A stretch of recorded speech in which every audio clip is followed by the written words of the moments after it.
मेरा नाम ज़ैनब है। मैं अपने भाई और भाभी के साथ अलग घर में रहती थी। माँ पापा के देहांत के बाद वही मेरे सर पर साया किए हुए थे। भाभी मेरी सहेली जैसी थी, मेरी हर चीज़ का ख्याल रखती थी। लेकिन भाभी को कोई औलाद नहीं थी। भाभी को बच्चे बहुत पसंद थे, दूसरे के बच्चों को अपनी निगाहों से देखती रहती थी। मैं भी अपने घर में रौनक देखना चाहती थी, बच्चों की चहल पहल, बच्चों की आवाज़ें, उनके साथ खेलना। लेकिन सब कुछ मायूस थे। किसी ने हमें मजार शरीफ पर जाने का मशवरा दिया तो किसी ने हकीम के पास जाने का। भाभी के साथ मैं बाजार पर भी जाती थी क्योंकि वह अकेली होती थी। भाई तो काम पर चले जाते थे और भाभी के साथ मैं काफ़ी मज़ारों पर गई, वहाँ भी काफ़ी देर बैठते थे। भाभी ने मन्नत भी मांगी थी कि अगर मेरे यहाँ औलाद हुई तो मैं बहुत सी चीज़ें गरीबों में बांटूंगी, लेकिन उससे भी कोई नतीजा नहीं हासिल हुआ। काफ़ी महीने इसी तरह गुजरते रहे, फिर उससे भी मायूस हो गए तो भाभी की कजिन ने किसी हकीम के पास जाने का मशवरा दिया। मैं और भाभी फिर उस हकीम के पास भी गए थे और उसने भाभी को कुछ जड़ी बूटियाँ बनाकर दी और मियाँ बीवी दोनों को खाने का मशवरा दिया। भाभी वह जड़ी बूटियाँ पाबंदी से खाती रहती और भाई को भी खिलाती, लेकिन उससे भी कोई फ़ायदा हासिल नहीं हुआ। फिर एक दिन हमारे घर के पास के एक मोहल्ले की औरत किसी काम से आ गई और जब उसने भाभी का उतरा चेहरा देखकर वजह जाननी चाहिए, जिस पर भाभी ने अपनी बे औलाद का किस्सा उन्हें बता दिया और यह भी बताया वह हर तरीका आजमा चुकी है और अब तो हिम्मत हार चुकी है। लेकिन फिर उस औरत ने भाभी को किसी पीर बाबा का बताया कि उनके पास जाओगी तो तुम्हारे ज़रूर फ़ायदा होगा। भाभी के दिल में फिर से उम्मीद की एक लहर दौड़ गई। भाभी ने अगले ही दिन उस पीर बाबा के पास जाने का फैसला कर लिया। उस पीर बाबा ने भाभी को कुछ राख और फिटकरी दी और कहा कि इसे अपने दुपट्टे में बांध कर रखना और सोते वक्त अपने जिस्म पर भी लगा लेना। भाभी ने उस पीर बाबा के बताए हुए तरीके के मुताबिक ही सब कुछ किया और उस राख और फिटकरी को अपने दुपट्टे में भी बांध लिया और सोने से पहले अपने पूरे जिस्म पर भी मल लेती। जब भाभी प्रेग्नेंट हुई तो मैं बहुत हैरान हुई कि यह सब कैसे हो गया। भाभी अचानक एक राख और फिटकरी के इस्तेमाल से कैसे प्रेग्नेंट हो सकती है। बहरहाल भाभी बहुत खुश थी कि वह माँ बनने वाली थी। वह तो खुशी से फूले नहीं समा रही थी। खैर, उन्होंने यह खुशखबरी भाई को सुनाना चाहा। जब भाई घर आए तो भाई को यह खुशखबरी सुनाई, जिस पर वह बहुत हैरान हो गए कि पिछले 10 साल से तो ऐसा कुछ नहीं हुआ। भाई ने भाभी को डॉक्टर के पास चलने का कहा तो भाभी ने इनकार कर दिया। यह कहा कि वह डॉक्टर उल्टी सीधी दवाइयाँ दे देती है और मुझे काफ़ी टाइम बाद यह खुशी नसीब हुई है जिसको मैं बर्बाद नहीं करना चाहती। मेरे दिमाग में भी अभी तक यही चल रहा था कि यह सब कैसे मुमकिन हो सकता है। सिर्फ एक राख और फिटकरी लगाने से यह कैसे हो सकता है। यह सब तो ऊपर वाले की देन होती है। फिर एक पीर बाबा की दी हुई राख और फिटकरी, यह सब कैसे मुमकिन हुआ। मुझे भाभी कुछ परेशान सी लगी, लेकिन मैंने नज़रअंदाज कर दिया। मैं हैरान थी। रात जानने के लिए मैंने वह राख और फिटकरी बदल दी और जैसे ही राख और फिटकरी खुद को लगाई तो उसके बाद जो हुआ, मेरे पैरों तले से ज़मीन ना रही, क्योंकि अचानक मेरा पेट प्रेग्नेंट औरत की तरह हो गया। मैं बहुत परेशान थी कि मेरी तो अभी तक शादी भी नहीं हुई, फिर मैं प्रेग्नेंट कैसे हो सकती हूँ। मैं अब एक प्रेग्नेंट औरत लग रही थी। अब मैं भाई भाभी से और दुनिया वालों से नज़र कैसे मिलाती, वह मेरी बात का यकीन कैसे करते। लिहाजा मैं अपने कमरे में रहने लगी, अपना पेट भी सबसे छुपाती थी कि कोई मुझे इस तरह ना देख ले। मैं कमरे में कम से कम बाहर निकलती और भाभी किसी काम के लिए मुझे आवाज़ देती थी तो मैं कोई बहाना बनाकर बाहर आने से इनकार कर देती थी। भाई भी भाभी से मेरे बारे में पूछते थे कि ज़ैनब कहाँ है, आजकल नज़र नहीं आ रही, तो भाभी भी यह कह देती थी कि शायद पढ़ रही होगी। लेकिन काफ़ी दिन तक तो मैं संभालती रही। लेकिन एक दिन भाभी मेरे कमरे में आ गई थी और मुझे इसे देखकर बहुत हैरान रह गई थी। मैं भाभी को बगैर कुछ बताए उनके आगे रो पड़ी थी।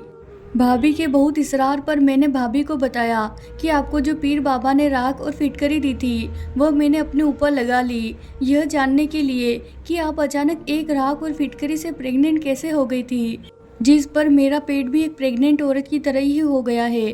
भाभी को भी यह सब कुछ सुनकर काफ़ी हैरत हुई थी कि मैं तो शादीशुदा भी नहीं, फिर मेरे साथ ऐसा कैसे हुआ। फिर भाभी ने मुझे कहा कि तुम कुछ दिन अपने कमरे में ही रहना और बिल्कुल बाहर नहीं निकलना, चाहे कोई बाहर भी आ जाए और तुम्हारा पूछे तब भी नहीं। मैंने भाभी की बात पर अमल किया। कोई भी मेहमान आता था घर में तो मैं वहाँ नहीं जाती थी, लेकिन यह राज कब तक छुपता। कभी न कभी तो सबके सामने आना ही था। लिहाजा वो दिन भी आ गया था। एक दिन हमारे घर मोहल्ले की एक औरत आ गई। भाभी ने उन्हें बिठाया, चाय वगैरह बनाकर दी। अब वो भाभी से बातें कर रही थी कि अचानक उन्हें मेरा ख्याल आ गया और वह मेरा पूछने लगी। भाभी ने बहुत छुपाने की कोशिश की, लेकिन वह समझ गई थी कि यह लोग कुछ छुपा रहे हैं। उस औरत को भाभी बहुत ही परेशान लग रही थी। फिर तो वह हुआ जिसे मैं सोच भी नहीं सकती थी।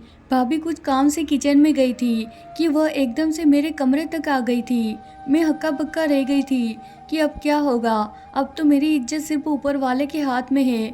फिर हुआ यूं कि अचानक से उस औरत के घर से उसका बेटा चलता हुआ घर में दाखिल हुआ कि माँ हिना सीढ़ियों से गिर गई है। फिर वह औरत भागती हुई अपने घर की तरफ चली गई। हमारी सांस में सांस आई थी।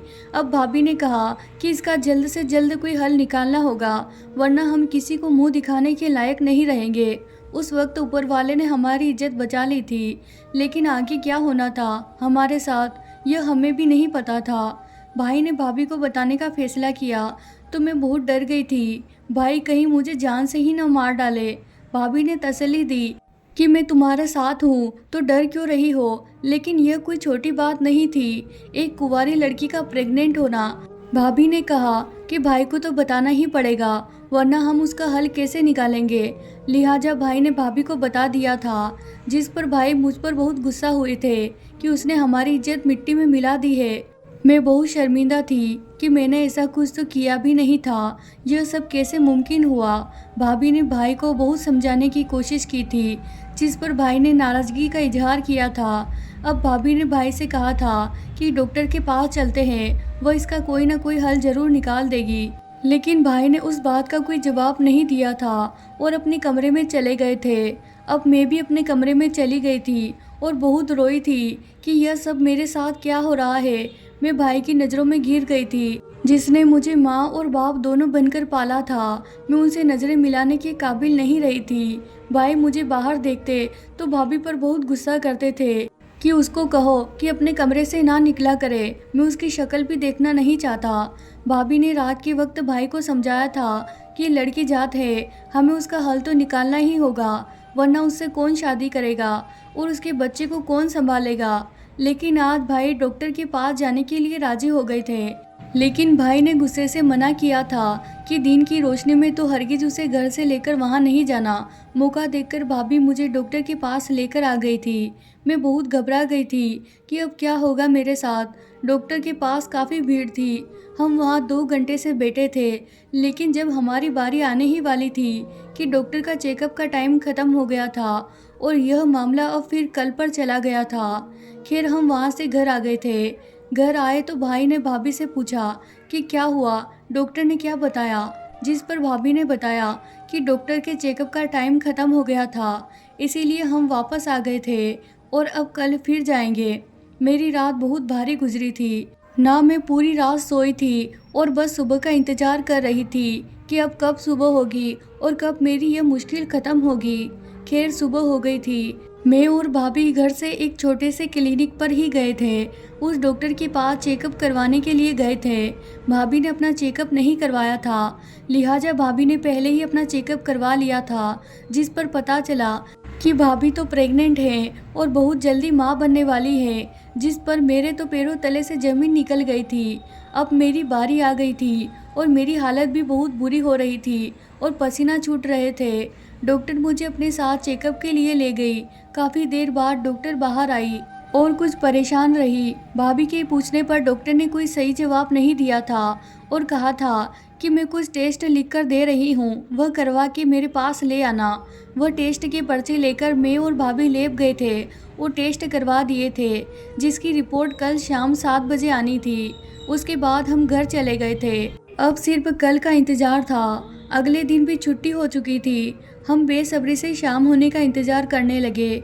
शाम 7 बजे मैं और भाभी लैब गए। वहाँ से रिपोर्ट टेस्ट लेकर डॉक्टर के पास चले गए। डॉक्टर ने रिपोर्ट टेस्ट देखी और बताया कि यह प्रेग्नेंट नहीं है, सिर्फ पेट में कोई इन्फेक्शन हो गया था, जिसकी वजह से पेट फूल गया। भाभी को भी इस बात से अंदाज़ा हो गया था कि वह पीर बाबा नकली था। वह मेरे सामने शर्मिंदा होकर रह गई थी कि मुझसे बड़ी होने के बावजूद उसने पीर फ़कीर पर भरोसा कर लिया और हमें भी इस बात से अनजान ही रखा। लेकिन इसमें वह भी क्या करती, जब उसे औलाद नहीं हो रही थी तो अक्सर ही तबीयत भी सही नहीं रहती थी। और इन सब बातों के चलते जब किसी ने जिक्र किया तो भाभी ने फ़ौरन उसकी हामी भर ली, क्योंकि उन्हें हर हाल में बच्चा चाहिए था। लेकिन वह शायद भूल गई थी, वह अपने रब को छोड़कर उसके आगे गिड़गिड़ाने की बजाय किसी और पीर के पास चली गई थी। और आजकल तो पीरों के पास यह सब कमाई का एक जरिया बन गया है। लोगों को धोखे देकर कुछ भी कहकर पैसे ले लेते हैं। भाभी को भी अपनी गलती का एहसास हो गया और यह सब तो ऊपर वाले की देन से होता है। भाभी परेशान हो गई थी, जिस पर भाभी ने ऊपर वाले से तौबा कर ली थी कि आइंदा किसी पीर बाबा के पास नहीं जाऊंगी। यह खुद से वादा कर लिया था। उसके बाद अब अचानक से जब वह प्रेग्नेंट हो गई तो हम सब हैरान थे।